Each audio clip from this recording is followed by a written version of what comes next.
कमलपुर गांव के चौराहे पर एक छोटा सा ठेला था। वो ठेला मनोज का था। मनोज पिछले कई सालों से उस ठेले को चला रहा था। वो रोज सुबह जल्दी उठता, बाजार से ताजे आलू लाता और बड़ी मेहनत से पाव भाजी बनाता था। मनोज के हाथों में स्वाद का जादू था, लेकिन किस्मत उसका साथ नहीं दे रही थी। पहले उसके ठेले पर ग्राहकों की लंबी लाइन लगा करती थी, लेकिन अब हालात बदल चुके थे। गांव में 2-3 नए और बड़े होटल खुल रहे थे।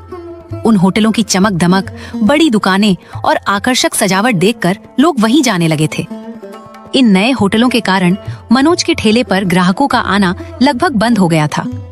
दिन भर इंतजार करने के बाद भी उसके ठेले पर मुश्किल से कुछ ही ग्राहक आते थे। कई बार तो ऐसा होता कि शाम तक उसके बनाए हुए ज्यादातर पाव भाजी बिक ही नहीं पाते थे। अब उसे समझ नहीं आ रहा था कि वो अपने परिवार का खर्च कैसे चलाए। अरे आज फिर दोपहर के 2 बजे बज गए और अभी तक बोहनी भी नहीं हुई। इतनी सारी पाव भाजी बनाकर रखी है, अगर शाम तक नहीं बिकी तो सब खराब हो जाएगी। घर का किराया देना है, बच्चों के लिए राशन भी लाना है। समझ नहीं आ रहा कि ये सब कैसे चलेगा। लगता है किस्मत भी आजकल मेरा साथ छोड़ चुकी है। तभी गांव का एक जाना माना आदमी, सरपंच साहब का नौकर दिनेश, वहां से गुजर रहा था। उसे देखते ही मनोज की आंखों में उम्मीद की एक किरण जाग उठी। उसने तुरंत आवाज लगाई, अरे दिनेश भैया, जरा सुनो तो, इधर आओ। आज गर्मा गर्म पाव भाजी बनाई है, बैठो, एक प्लेट लगा दूं क्या? नहीं मनोज भैया, अब तुम्हारे इस पुराने ठेले की वही रोज रोज की पाव भाजी खाकर लोग बोर हो गए हैं। सामने जो नया राजमहल नाश्ता कॉर्नर खुला है ना, आजकल गांव के ज्यादातर लोग वहीं जाते हैं। वहां बैठने के लिए बढ़िया कुर्सियां हैं और हर दिन कुछ नया खाने को मिलता है।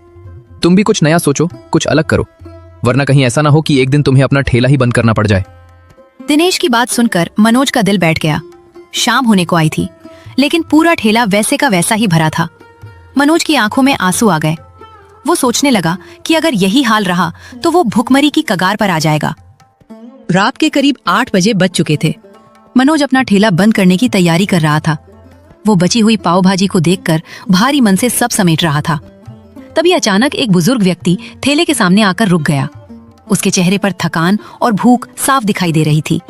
उसने मनोज की तरफ देखा और बहुत ही विनम्र आवाज में कहा, बेटा, मेरा नाम हरिया है। मैं पास के शहर से आया हूँ।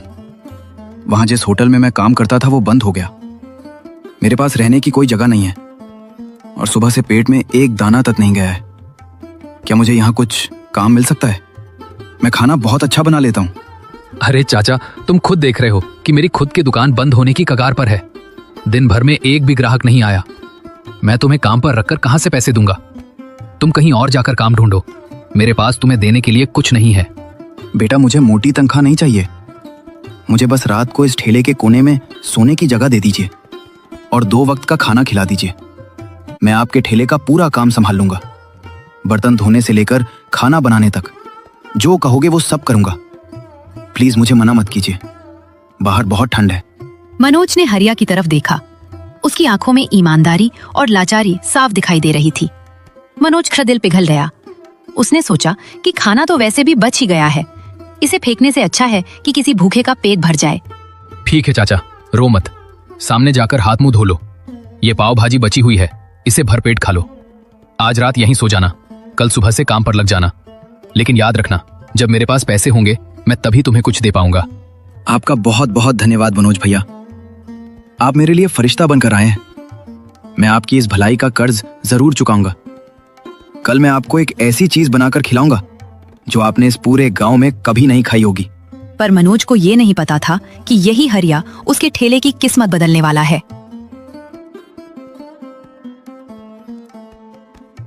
अगली सुबह हरिया जल्दी उठ गया।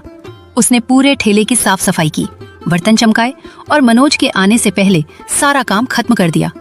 मनोज जब ठेले पर पहुंचा तो इतनी सफाई देखकर बहुत खुश हुआ। मनोज भैया, आज आप ये पुरानी वाली पाव भाजी मत बनाइए। रोज रोज वही खाकर गांव के लोग ऊब चुके हैं। आज मैं आपको एक ऐसा आइडिया बताता हूँ जिसके बारे में इस पूरे गांव में पहले किसी ने सुना भी नहीं होगा। क्या आइडिया है हरिया चाचा, जल्दी बता। भैया, हम 20 रुपए में अनलिमिटेड पाव भाजी देंगे। मनोज की आंखें फटी की फटी रह गईं। क्या 20 रुपए में अनलिमिटेड? हरिया चाचा, तुम पागल हो गए हो क्या? अगर लोग अनलिमिटेड खाने लगे तो मैं तो पहले ही दिन बर्बाद हो जाऊंगा। इतना आलू, इतना तेल, इतना मसाला, सबका खर्चा कौन देगा? भैया, आप मेरी पूरी बात सुनो। गांव में मजदूर हैं, किसान हैं, छोटे छोटे काम करने वाले लोग हैं। जिनके पास ज्यादा पैसे नहीं होते, लेकिन भूख सबको लगती है। अगर हम इन्हें सिर्फ 20 रुपए में जितना चाहो उतनी पाव भाजी दें तो ये लोग रोज आएंगे, रोज की कमाई होगी। और मैं एक ऐसी स्पेशल चटनी और मसाला बनाऊंगा कि लोग एक बार खाने के बाद दोबारा आए बिना रह ही नहीं पाएंगे। मनोज थोड़ा हिचकिचाया, लेकिन हरिया के आत्मविश्वास को देखकर उसने हामी भर दी। हरिया ने चूल्हा जलाया। उसने मसालों में अपने खास पाउडर मिलाए। आलू की सब्जी में एक सीक्रेट इंग्रेडिएंट डाला जो सिर्फ वही जानता था। और जब उसने कढ़ाई में पाव भाजी तैयार करनी शुरू की तो पूरे नुक्कर पर एक ऐसी लाजवाब खुशबू फैल गई जो गांव वालों के लिए बिल्कुल नई थी। तभी वहां से गांव के 2 अमीर दोस्त विक्रम और राजेश गुजर रहे थे। खुशबू सूंघकर उनके कदम खुद ब खुद ठेले की तरफ मुड़ गए। अरे मनोज भैया, आज तुम्हारे ठेले से कैसी अजीब और शानदार खुशबू आ रही है। ये क्या बना रहे हो? खुशबू से तो मुंह में पानी आ गया। अरे विक्रम भैया, आइए जरा बैठिए। आज हमारे नए उस्ताद हरिया चाचा ने एक खास चीज बनाई है, 20 रुपए में अनलिमिटेड पाव भाजी। आप लोग एक बार चक्कर देखिए, मजा आ जाएगा। 20 रुपए में अनलिमिटेड? ये तो कमाल है। चलो भाई, एक प्लेट लगाओ, देखे तो सही क्या चीज है। विक्रम और राजेश ने जैसे ही पहला टुकड़ा मुंह में डाला, उनकी आंखें फटी की फटी रह गईं। वाह मनोज भैया वाह, ऐसा स्वाद तो हमने आज तक जिंदगी में नहीं चखा। ये तो सामने वाले राजमहल नाश्ता कॉर्नर से भी 10 गुना बेहतर है। अरे हरिया चाचा, तुम्हारे हाथ में तो जादू है। मनोज, कल से हम अपने सारे दोस्तों को यहीं लेकर आएंगे। ये 20 रुपए अनलिमिटेड वाला आइडिया तो पूरे गांव में तहलका मचा देगा। देखते ही देखते दोपहर तक मनोज के ठेले पर लोगों की भीड़ जुटने लगी। जो लोग मनोज के ठेले को भूल चुके थे, वे अब 20 रुपए में अनलिमिटेड पाव भाजी खाने के लिए लाइनों में खड़े थे। हरिया लगातार चूल्हे पर हाथ चला रहा था और मनोज काउंटर पर बैठा नोट बटोर रहा था। कुछ ही हफ्तों में मनोज का ठेला गांव का सबसे मशहूर ठिकाना बन गया। मनोज की सारी लाचारी दूर हो गई थी और उसके पास मोटा पैसा आने लगा था। लेकिन जैसे जैसे पैसा बढ़ा, मनोज के मन में लालच और अहंकार भी बढ़ने लगा। वाह, आज तो रिकॉर्ड तोड़ कमाई हुई है। सारा खेल तो इस 20 रुपए अनलिमिटेड वाले आइडिया का है। लोग इसके दीवाने हो गए हैं। लेकिन इस हरिया को मुझे हर महीने पैसे देने पड़ते हैं। अब तो मैंने भी देख लिया है कि ये पाव भाजी कैसे बनती है। वही मसाला, वही आलू, वही सब्जी। अगर मैं खुद ये बनाने लगूं तो हरिया के पैसे बच जाएंगे और सारा का सारा मुनाफा सिर्फ मेरा होगा। अब मनोज हरिया को निकालने का बहाना ढूंढने लगा था। एक शनिवार की रात जब ठेले पर बहुत ज्यादा कमाई हुई थी, हरिया थका हारा ठेले के पीछे खड़ा था। तभी हरिया मनोज के पास गया और बहुत ही शालीनता से बोला, मनोज भैया, आज ठेले में बहुत अच्छी बिक्री हुई है। स्टॉक खत्म होने वाला है। अगर आप कहें तो मैं कल सुबह जल्दी उठकर शहर से ताजा मसाले और सामान ले आऊं, ताकि ग्राहकों को कोई कमी ना हो। अब तुम्हें कहीं जाने की कोई जरूरत नहीं है हरिया। चाचा, और सुनो, आज के बाद तुम्हें इस ठेले पर आने की भी कोई जरूरत नहीं है। तुम्हारी छुट्टी। ये आप क्या कह रहे हैं मनोज भैया? मुझसे कोई गलती हो गई क्या? अगर खाने में कोई कमी रह गई हो तो मुझे बताइए, मैं उसे सुधार लूंगा। मुझे काम से मत निकालिए। मेरा इस गांव में आपके अलावा कोई नहीं है। अरे नाटक बंद करो, कोई गलती नहीं हुई है। बात बस इतनी है कि अब मुझे तुम्हारी जरूरत नहीं है। पाव भाजी बनाना कोई रॉकेट साइंस नहीं है, वो अब मैं खुद बना सकता हूँ। तुम्हारी वजह से मेरा आधा मुनाफा फालतू में बर्बाद हो रहा था। अपनी इस महीने पगार ले जाओ और अभी के अभी मेरा ठेला खाली करो। हरिया ने मनोज की तरफ देखा। उसकी आंखों में आंसू आ गए। उसे यकीन नहीं हो रहा था कि जिस इंसान के ठेले को उसने अपनी दिन रात की मेहनत से खड़ा किया था, वही इंसान आज उसे दूध में से मक्खी की तरह निकालकर फेंक रहा था। हरिया भारी कदमों से उस अंधेरी रात में ठेले से बाहर निकल गया। मनोज उसे देखकर मुस्कुरा रहा था। उसे लग रहा था कि उसने बहुत समझदारी का काम किया है। सुबह हो गई थी। ठेले से निकाले जाने के बाद हरिया उदास जरूर था, लेकिन उसमें हिम्मत नहीं हारी। उसने किराए पर एक छोटा सा पुराना ठेला लिया। मनोज ने जो पैसे उसे दिए थे, उन्हीं पैसों से उसने कुछ बर्तन, एक छोटा चूल्हा और पाव भाजी बनाने का सामान खरीदा और एक छोटा सा ठेला लगाया। मनोज भैया ने मेरे साथ धोखा किया, क्योंकि उन्हें लगता है कि दुकान उनकी जगह से चलती है। लेकिन मैं उन्हें साबित कर दूंगा कि दुकान जगह से नहीं, बनाने वाले के हुनर और उसकी ईमानदारी से चलती है। मैं हार नहीं मानूंगा। अपनी मेहनत से अपनी नई पहचान बनाऊंगा। शाम के 4 बज चुके थे। हरिया ने अपने ठेले पर पाव भाजी तैयार करनी शुरू की, क्योंकि वो इस डिश का असली उस्ताद था। इसलिए जब उसने अपनी खास सीक्रेट रेसिपी से पाव भाजी में तड़का लगाया तो उसकी खुशबू पूरे गांव की गलियों में तैरने लगी। लोग खुशबू का पीछा करते हुए पेड़ के नीचे जुटने लगे। अरे हरिया चाचा, तुम यहाँ ठेला लगाकर क्यों बैठे हो? आज मनोज के ठेले पर नहीं जा रहे क्या? भाई साहब, अब से आपको मेरी बनाई हुई असली पाव भाजी इसी ठेले पर मिलेगी। एक बार सेवा का मौका जरूर दें, स्वाद में कोई कमी नहीं मिलेगी। और हाँ, सिर्फ 20 रुपए में अनलिमिटेड। ग्राहकों को तो बस हरिया के हाथ के उस स्वाद से मतलब था।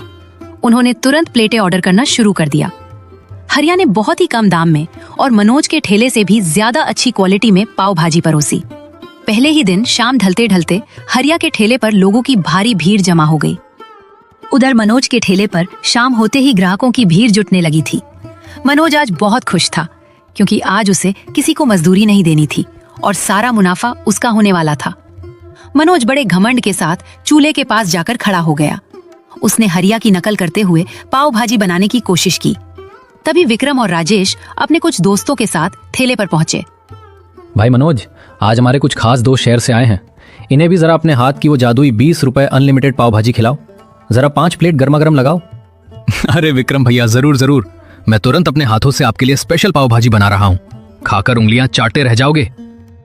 मनोज ने बड़े ठाट से प्लेट सजाई और विक्रम को दे दी। विक्रम के दोस्तों ने बड़ी उम्मीद से पाव का पहला टुकड़ा मुंह में डाला, लेकिन डालते ही उनके चेहरे का रंग उड़ गया। अरे विक्रम, इसी बकवास खाने की तारीफ करते हुए तुम हमें यहाँ लेकर आए थे क्या? ये पाव भाजी है या कच्ची उबली हुई सब्जी? थू, पूरा पूड़ खराब कर दिया। वो विक्रम भैया, हरिया को तो मैंने काम से निकाल दिया, लेकिन रुकिए, मैं दूसरी प्लेट सही से बनाकर लाता हूँ। रहने दो मनोज, जब असली कारीगर ही नहीं है तो तुम्हारी इस नकली नकल को खाने का कोई फायदा नहीं है। चलो भाई लोग, यहाँ से चलते हैं। विक्रम और उसके दोस्त बिना पैसे दिए गुस्से में वहां से चले गए। मनोज अपने सूने ठेले में परेशान खड़ा था। पूरा गांव मनोज का ठेला छोड़कर हरिया के छोटे से ठेले की तरफ भाग रहा था। वहां इतनी भीड़ थी कि पांव रखने की जगह नहीं थी। ये बुड्ढा हरिया मेरे ग्राहकों को चुरा रहा है।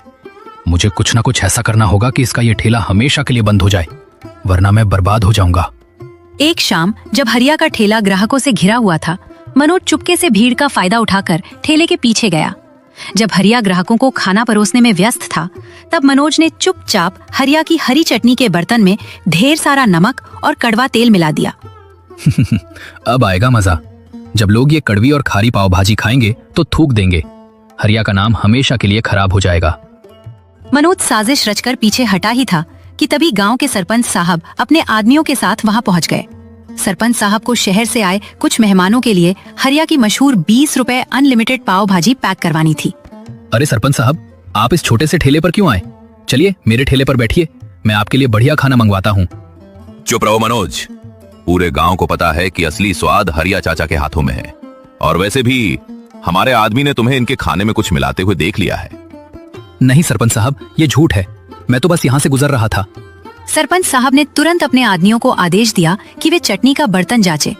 जब एक आदमी ने चटनी को चखा तो वह बेहद कड़वी और खारी निकली। मनोज की चोरी पकड़ी जा चुकी थी। धिक्कार है तुम पर मनोज। पहले तो तुमने इस भले आदमी को धोखा देकर काम से निकाला, और अब इसकी कामयाबी देखकर तुम इसके खाने में मिलावट कर रहे हो, तो हम सब बीमार पड़ जाते। आज से तुम्हारा ये ठेला हमेशा के लिए सील किया जाता है। हरिया चाचा, तुम एक ईमानदार और मेहनती इंसान हो। कल से तुम मनोज के उस बंद ठेले की जगह पर अपना खुद का बड़ा रेस्टोरेंट शुरू करोगे। दुकान का सारा लाइसेंस मैं तुम्हें दिलवाऊंगा।